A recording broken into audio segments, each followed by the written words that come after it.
السلام علیکم ورحمۃ اللہ وبرکاتہ۔ پھر میں آپ حضرات کے سامنے حاضر ہو گیا ہوں 29 جون 2025 کو لے کر۔ اس لیے حاضر ہوا ہوں تاکہ وہ دن آپ کو پھر سے یاد آ جائے۔ آپ 29 جون 2025 کو مت بھولیے، کیونکہ یہ ایک تاریخی دن ہونے والا ہے۔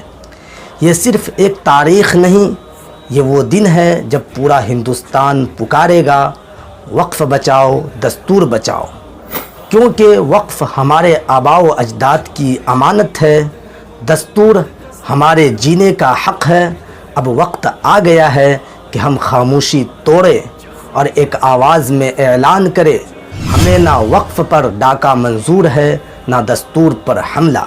آئیے بنے اس عظیم تحریک کا حصہ، اپنی شرکت کو اس میں یقینی بنائیں، کیونکہ اب خاموش رہنا نقصان ہے اور آواز اٹھانا انقلاب ہے۔ یہ ایک فیصلہ کن کانفرنس ہے جہاں تاریخ لکھی جائے گی۔